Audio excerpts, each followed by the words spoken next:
आरक्षण केवल आर्थिक रूप से पिछड़ों के लिए ही नहीं बल्कि किसी भी वंचित वर्ग के हित के लिए एक सकारात्मक उपाय है। इसलिए केवल आर्थिक आधार पर आरक्षण संविधान का उल्लंघन नहीं करता है।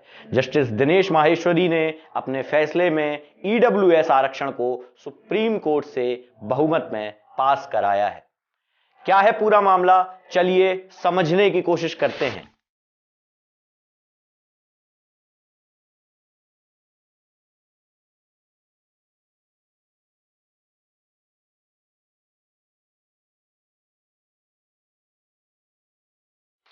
आर्थिक रूप से पिछड़े लोगों को शिक्षण संस्थानों और सरकारी नौकरियों में 10% आरक्षण जारी रहेगा।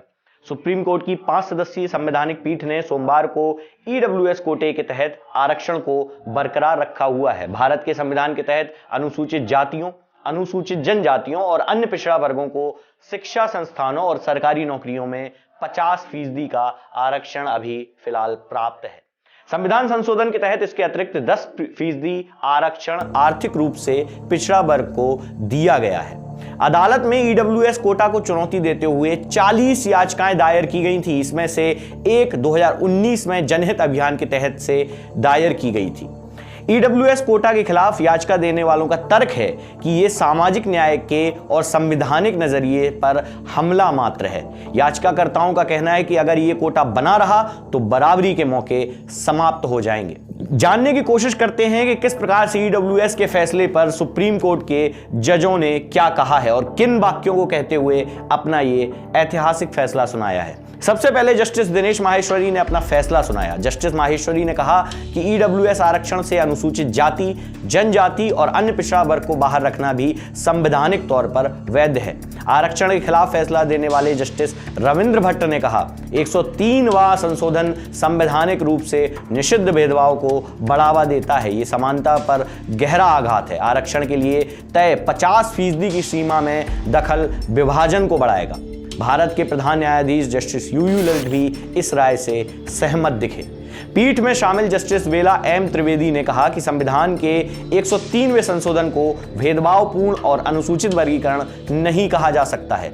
जस्टिस त्रिवेदी ने कहा कि संशोधन के जरिए ईडब्ल्यूएस को अलग वर्ग के रूप में बताना तार्किक वर्गीकरण है। संसद लोगों की जरूरत को समझती है और वो आरक्षण में आर्थिक पहलू शामिल ना होने से वाकिफ भी हैं। यह नहीं कहा जा सकता कि भारत की जाति व्यवस्था ने आरक्षण को जन्म दिया ताकि एससी एसटी समुदाय को बराबरी का हक मिल सके। आजादी के 75 साल पूरे होने के बाद हमें आरक्षण को संविधान के नए आईने से देखने की सख्त जरूरत है। जस्टिस जेबी पादरीवाला ने भी कहा कि संशोधन की वैधता को बरकरार रखना चाहिए। जनवरी 2019 में संविधान संशोधन विधेयक को संसद के दोनों सदनों ने पारित किया था और इसके बाद तत्कालीन राष्ट्रपति रामनाथ कोविंद ने इस पर मुहर लगा दी थी। आर्थिक आधार पर दिए जाने वाले इस आरक्षण के समर्थन में तर्क ये है कि इसके राज्य सरकारों को आर्थिक आधार पर आरक्षण देने का अधिकार मिल जाएगा।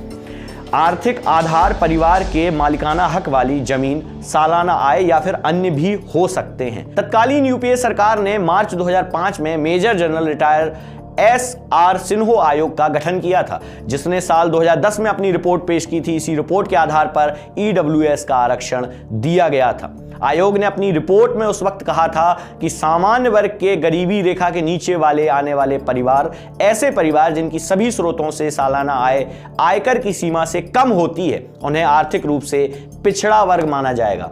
सुप्रीम कोर्ट ने मंडल आयोग मामले में आरक्षण की अधिकतम सीमा 50% तय कर दी थी। ईडब्ल्यूएस को चुनौती देने वालों का तर्क है कि इस कोटे से 50% की सीमा का भी उल्लंघन हो रहा है।